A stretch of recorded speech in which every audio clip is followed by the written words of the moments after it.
Hi, everybody, and welcome to another episode of Conscious Grief Series 5. And today I am joined by Allana Pratt, who is going to talk to us about grief in relationships. And Allana is an intimacy expert with a global presence. So I feel very, very honored to have her on this series and to meet you and talk to you today. So thank you so much for being here.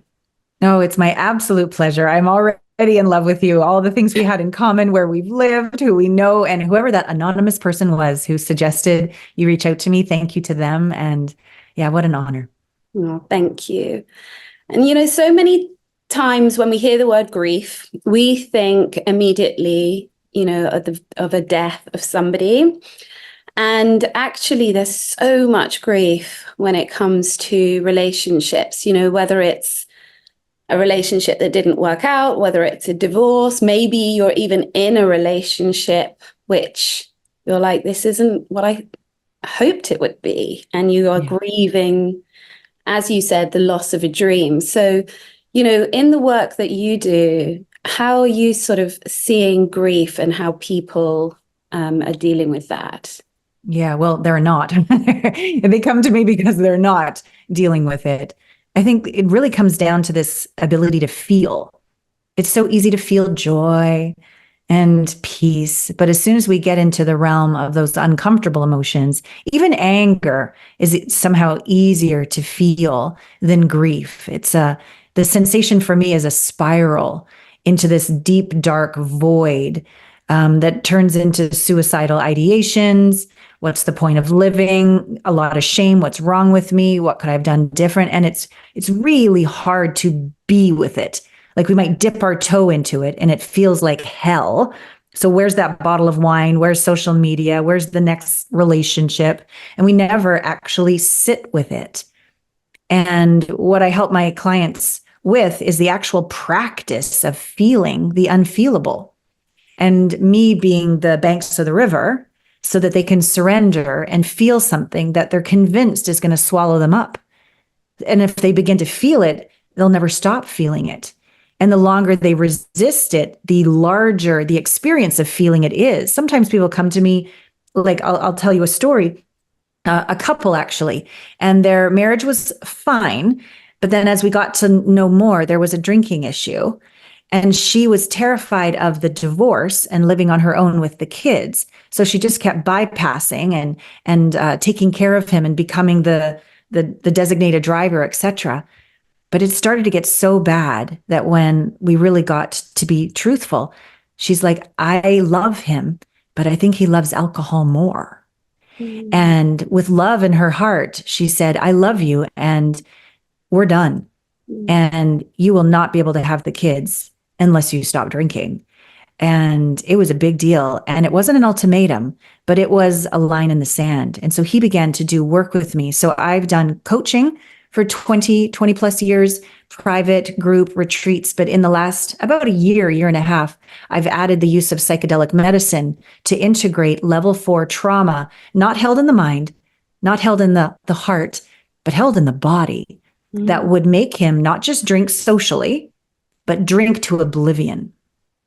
So he didn't want to drink to oblivion. He was aware he was starting to drink to oblivion, but he just had no power to stop drinking to oblivion. And what I discovered, and this is all the way back to grief, is that the reason why he did that was because his mom died. And when he was little, she had cancer the first time when he was 10, cancer the second time when he was 15, cancer the third time when he was 18, and she died. So he had never processed that in a very masculine Irish family where you don't have feelings. And so here he was, decades later, 2 decades into a marriage, and the drinking was about the unintegrated grief. That's what it was about. And it was affecting his relationship now. And so when we really look at what it takes to integrate grief, you sit in hell. You feel the unfeelable. You didn't sign up for life to feel these kind of things. And yet, once he was able to move and I was able to facilitate the integration of this grief, we call it level 4, when we just leave our body, We disassociate. We drink to oblivion. We might shop to oblivion. It might be a sex addict. It might be a work addict. We do something to get away from this feeling. And when one can be facilitated through, when you come back into the body and you get into level 3 trauma, that's where the grief is. And it's awful. It's awful. But if I can be with them, not fix them, not heal them or save them, but take me with you. I'm right here. I'm with you with every inhale and exhale. And he would say things like, I'm on the lake of death. Death is coming for me to, like, it was dark. But then we got through to level 2 trauma, which is very acute and short, maybe 30 or 60 seconds. And it was a panic. What am I going to do when my mom's gone? And then we got to level 1, and it was the anxiety, the overwhelm, the nonstop sort of buzzing that was there. But then we got him all the way back to 0, still point. His autonomic nervous system, which had, for all the use of his cognitive conscious analysis, he tried to get over it. He tried to let go. He tried to have a good attitude. He tried to stop drinking. None of it worked. But when we finally got him back, he was home in his body, peaceful in his body. And this is the wild thing, one energetically with his mom. Like there was no separation between her love and his love. And he was able to open his heart again. And after 3 rounds of these psychedelic somatic integration weekends and a year of coaching with me and the community and doing communication practices with his wife, building back that trust, he stopped drinking. He's not drinking. He doesn't even want to drink. He can go to parties and not drink. And their marriage is the best it's ever been in like 16 years. And the presence he has with his boys. And he even said this was the first Christmas that was peaceful. The first Christmas I didn't resist that she wasn't there. So I tell the story that sort of integrates death and relationship and parenting to show how the unintegrated grief can really get in the way of thriving, intimate, connected relationships. Wow. I mean, that is a very, very powerful story. And it's making me think of an interview I did with Gary Rowe. And he said, every issue is, I think every issue is a grief issue.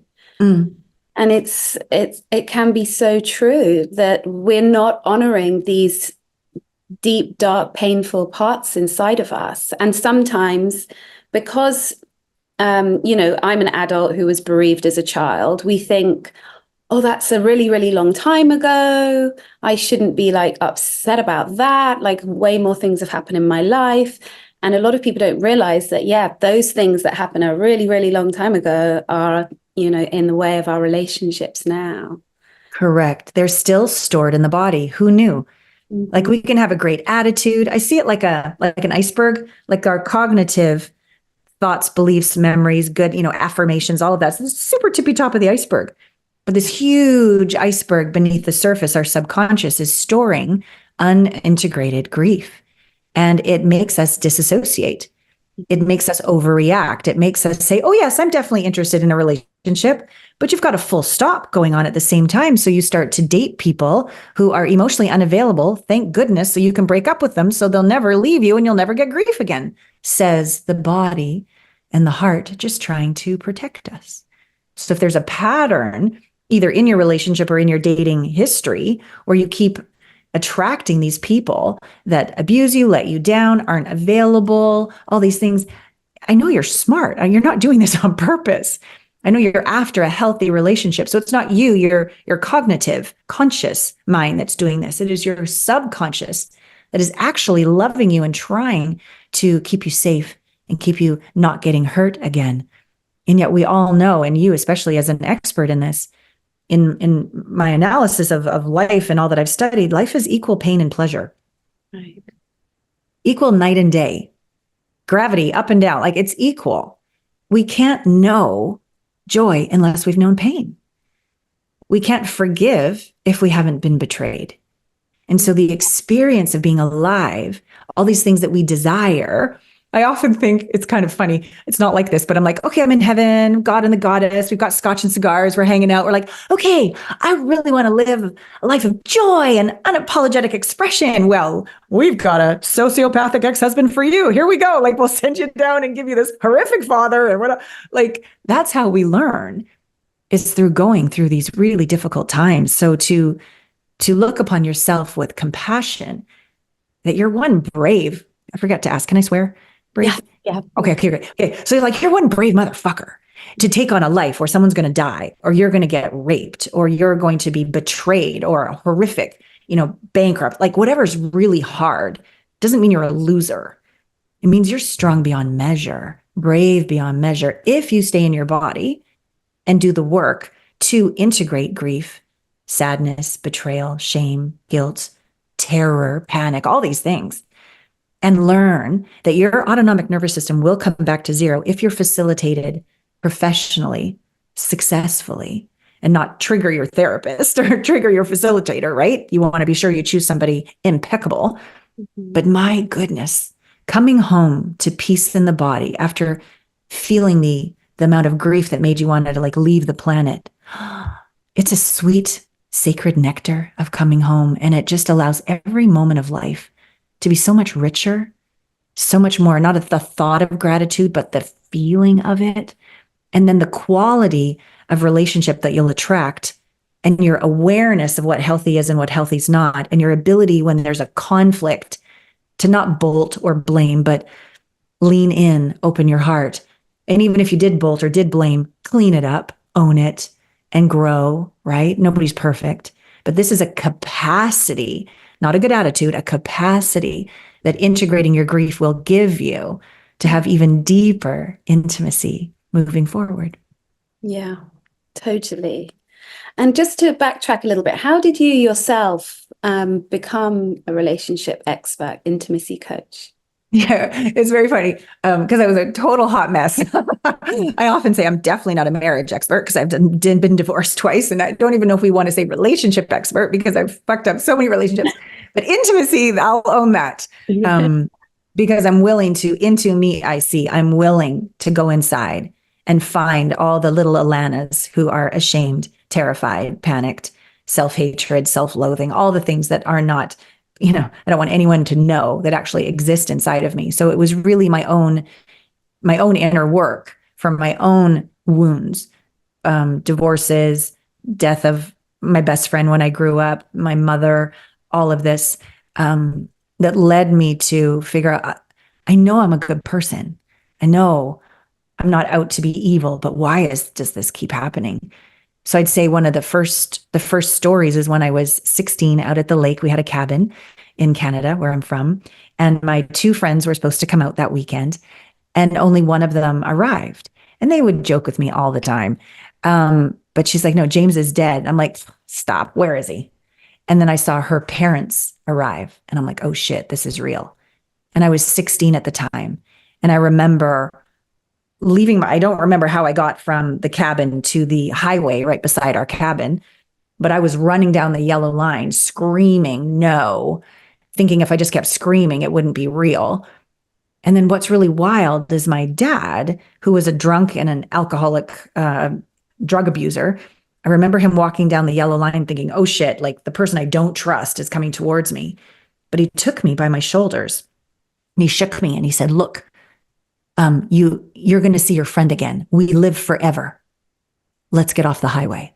And I was like, what? My dad is spiritual? Like what?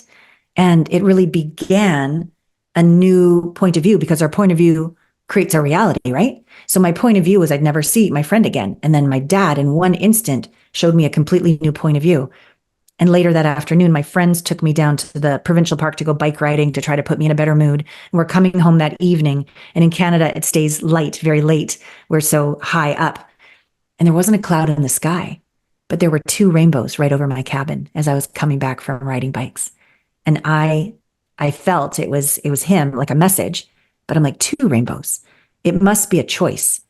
I could either close my heart and wish I'd never met him and be mad at God and go through life numb, or I could choose the other rainbow, open my heart in the face of feelable pain, and learn, how am I going to live a life with my heart open no matter who or what circumstance happens?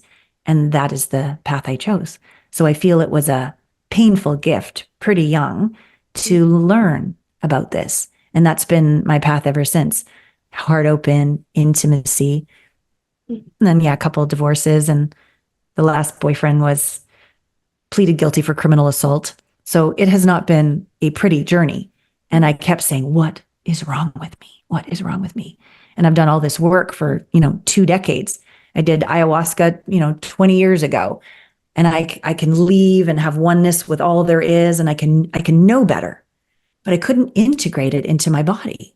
I couldn't stop the pattern of these unhealthy relationships until I added this last piece, the use of psychedelic medicine to stay in the body and not leave, and stay with the trauma, stay with the unfeelable feelings of suicidal ideations, of panic and terror, of rage, murderous rage, just things that I didn't have. It wasn't politically correct to feel these things, but I had amazing facilitators that helped me feel it through to 0 point. And now there is a peace, a calmness, a wholeness, a home in the face of triggers more than ever, every day more than ever, and the ability to attract a healthy man. And we just celebrated 6 months yesterday of meeting each other. And it feels like, 6 lifetimes we've been together. It's healthy. It's amazing. I've never been happier. And it's absolutely from doing this work. Absolutely. Well, I would love to talk more about the psychedelic experiences, retreats or workshops that you are now facilitating for the client that you mentioned before, because, for a lot of people who might be listening, this might be a very sort of foreign word world to them. Right. They might think, my gosh, these are illegal drugs. What is ayahuasca? Right.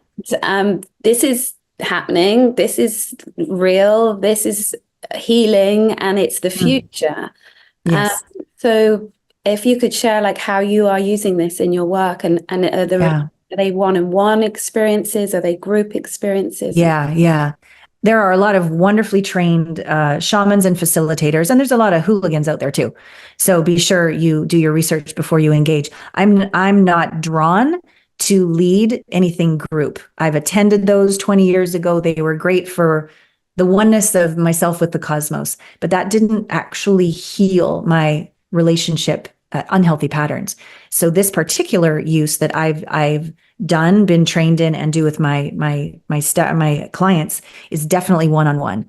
I am with them every single friggin' exhale and inhale. It is hard work. I'll be really honest. You're going to meet and feel what you've been resisting. And I'm going to say this, not just decades, but probably lifetimes.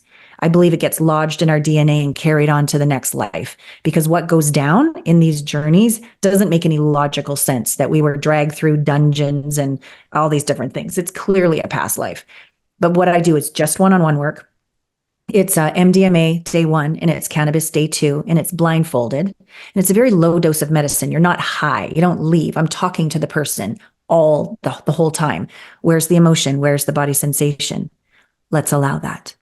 And then when we go to these dark places, let's surrender. So it's teaching them. It's basically the medicine is getting them out of the secondary consciousness of their mind, trying to figure it out, and into the primary consciousness of their body, just to feel. So we're not trying to be in the mind. We're not trying to figure out the why. We're not trying to do any of that. It's simply trust body, which to me is so foreign. My body's the one that got me in this freaking trouble in the first place, right? So we realize that in these processes, we don't have the same communion or honor or respect we have with our divine mind and our beautiful heart, with our sweet body.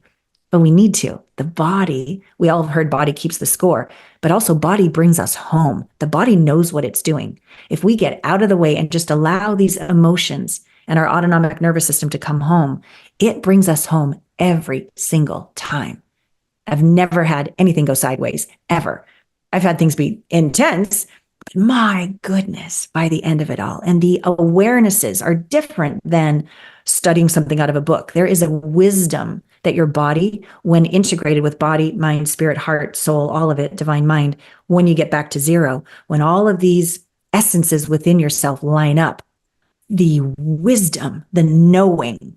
not a belief in the mind, but a knowing in your soul. It's just right there. And it's not reversible. This is the strangest thing.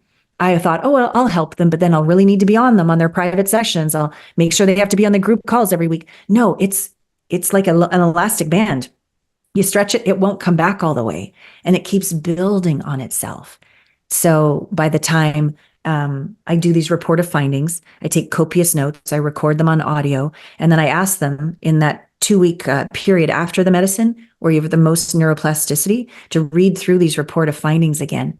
Because what's happening is I'm actually helping them create a secure attachment with themselves, a secure attachment with their body, a secure attachment with the divine. And I'm the surrogate secure attachment of the feminine.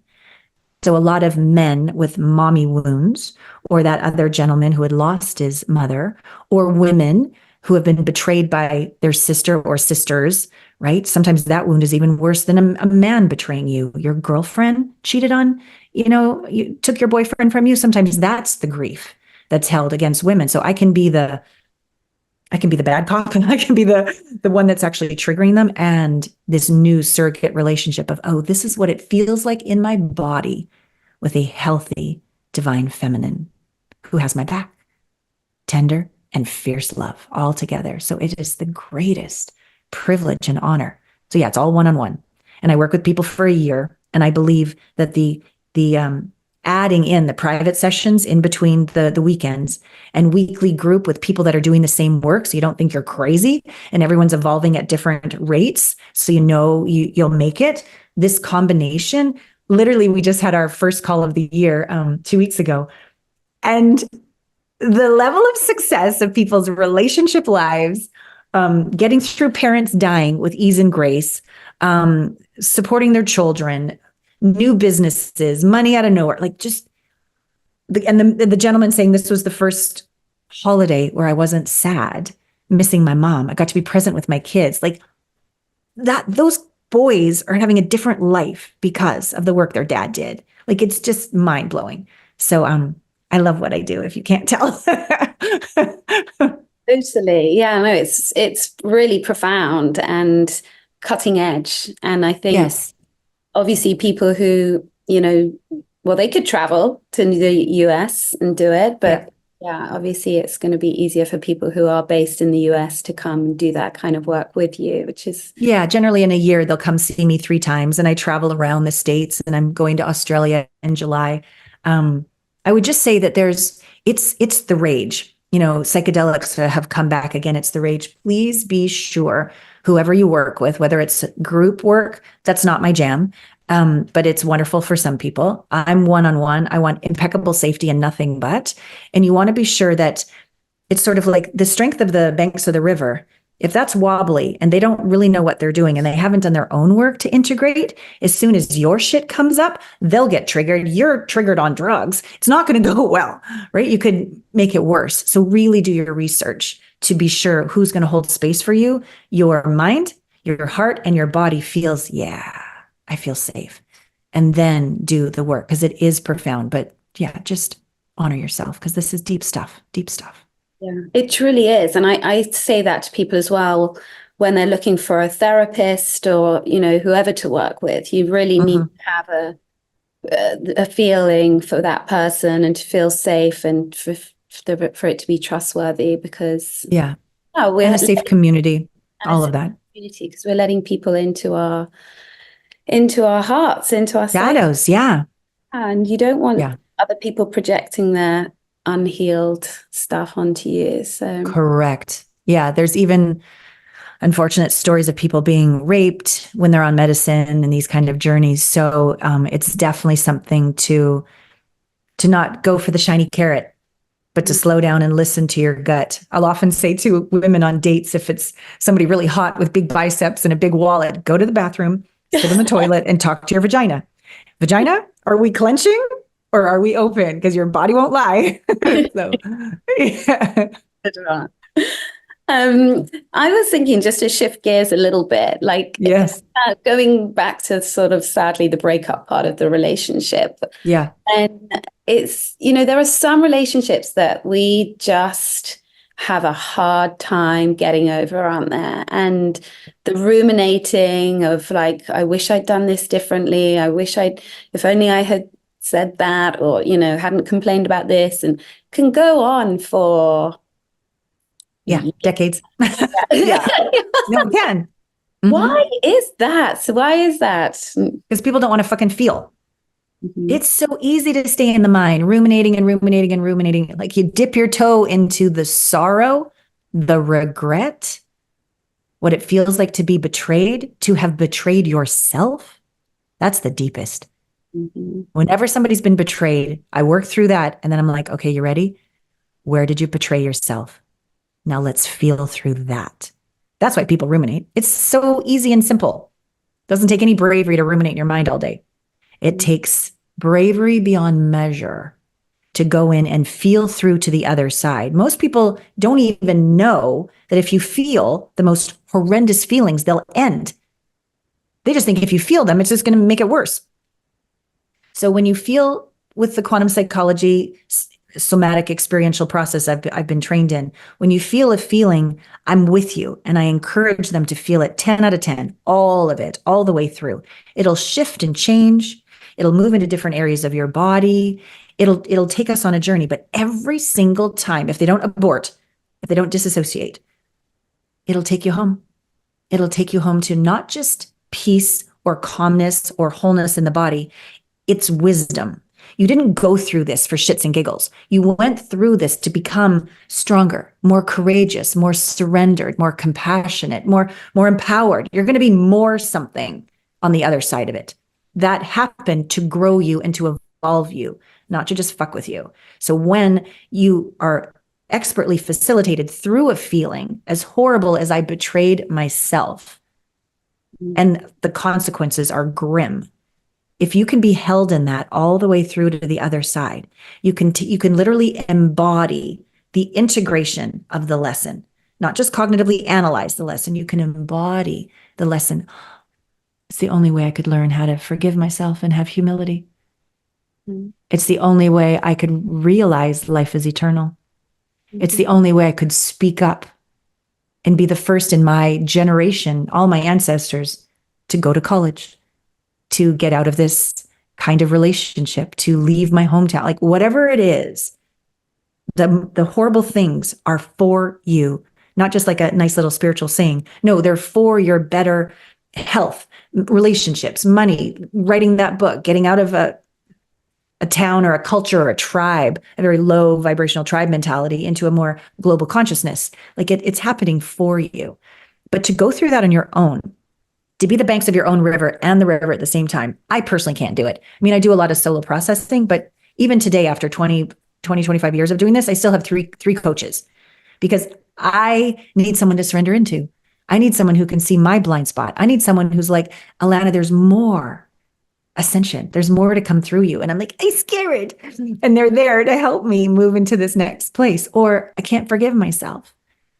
Or I just won't let go of this. Like, I need help too. We all need help. So definitely, if you're in your mind, it's because you don't want to feel. Mm-hmm. Find somebody that will help you feel, and the mind will quiet. Just yesterday on a group call, I had like 6 women on a group call, and one of them was doing her thing, doing her talking, doing her thing. I go, take a breath. Let's feel. And the tears started. It took 7 minutes to get her all the way home into her body. And I'm training the others as I'm coaching one. They're all sort of watching, supporting, but also feeling through what's triggered in them to integrate as well. And they're learning to read energy, which helps them be safe in the world of dating and relationship when you can trust yourself. And you can't trust yourself if your heart is closed, because trust and instincts and intuition is down in your gut.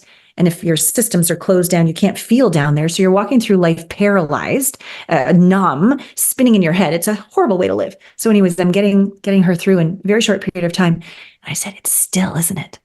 She goes, yes, my mind is quiet. Exactly. She goes, Allana, it's been, since last week. She goes, it's been nonstop. And I go, look, that's all it took. 7 minutes, baby girl, of feeling the unfeelable. She goes, it's so much easier when you're holding space. And I'm like, I know. That's why we come together every week. So we can come home faster and easier, more elegantly, safely, vulnerably. So the community is beautiful to practice in a safe space, feeling. And you know what it's like to not be judged in your most transparent, just fragile place. You're like, oh, I'm alive. This can happen, which then tells the brain, this is possible in relationship. I can have a relationship like that because your body knows it and you've had the experience of it. So you won't settle for less. You won't settle for someone's like, oh, you're so emotional or you're so sensitive. No. That's abuse. Get out. That's not kind. And no one should ever say to you, you shouldn't feel that way. No. You have every right to be a human. Thank you. And so do they. But not, it's only because they can't be with their own feelings that they judge your feelings when they arise, because it triggers them. So find someone who also does the work. So you can be the banks of the river for each other. I love this message of, we all need support. We all need to ask for help and not have the shame around that, and community. I'm such a believer in that, in our grief, to be surrounded by other people who you can relate to and listen to and be witnessed by. It's so important. We need that. Like we can't do this. Well, I'd say we can't. I know for some people they can, and they can have a, direct relationship with source or, meditation, and everybody's unique and everybody's different. But for me, I remember when my therapist said, I really think that you should do some group work. I was horrified. I was like, it's scary at first. Yeah. I was like, oh my God, I would never talk in a group about my problems. I mean, it's so funny, to think that now.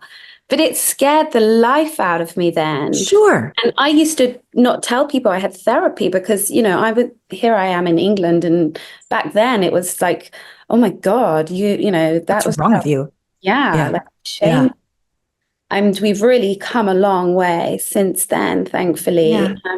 And when I did group work, wow, it was like, that helped me more than one-on-one, way more, Okay. This is so good you're saying this, because my ego did not like this, because I did all my one-on-one work when I started 20 years ago. Like, I'm the answer. I saved you. Like, I'm the healer.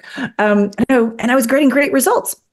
But then I started to do group work. And at the very end of the call, I would start saying things like, what is the greatest value you got out of the call? And I'm ready for them to say something about me. And they're like, oh, when Joanne shared about that, I'm like, oh, lovely. Oh, when George shared, I'm like, oh, lovely. And so my ego really took a death hit. It was like, oh, no, Allana, you're not the healer. You're the facilitator of energy. And the more I've done this work, the more humble I've gotten, that it is not me whatsoever. But the work I've done has allowed me to be this open vessel of this energy that just might listen, ask the odd question, hold space. Sometimes my hands move or different things occur, but I know it's not me. And in group, it's almost easier for someone to, if I'm looking directly at you and I'm coaching you directly, that's intense. But if you're one step over, you're in the chair beside me or the Zoom square beside, and I'm not directly addressing you, a little bit of the pressure's off and you can almost go deeper. You can almost process more. Like, I'm aware when I see all the different squares going on. That one's crying. That one's crying. That one just turned their camera off for a second. I know they were losing their shit right now. And I'm working with somebody else. And by the end of the call, everybody has up-leveled. And there's an energy where you're all willing to dive together, that you get exponential results. It's like this tide rising or this collective genius or something amazing occurs. So thank you for being so brave and honest that in the beginning it's terrifying, but then it turns out to be the best thing ever. It really does. Yeah, I always think that about, like you're saying, it's like there's an alchemy in a group.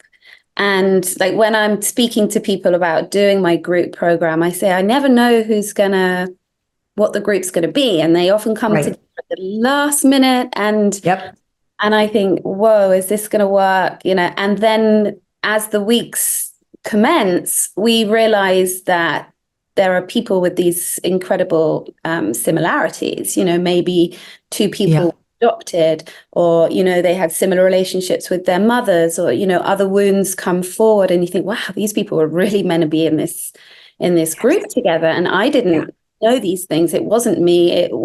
Something divine is at work here, and it's really amazing. Correct. Yeah. Divine synchronicities. My retreat is in a month, less than a month. And 4 people who signed up have they're not coming, and there's new spots, new people coming in, and just to hold it all loosely going, the perfect soup of people are going to come together, and just to trust and watch, plan tight, hang loose, watch the divine have its way with us. Yeah. But where is your retreat going to be? This one's in Costa Rica. So yeah. At the end of February? We are actually, it is the 15th to the 19th of February. It's you fly into Liberia direct, and we have a house right on the water, a private 9-bedroom mansion, our own beach, and just this feeling of intimacy rather than be spread out at a hotel property, that we rise with the sun, we meditate, we dance, we do deep work, we play hard. We have an 80s rocker costume theme for karaoke night out on town.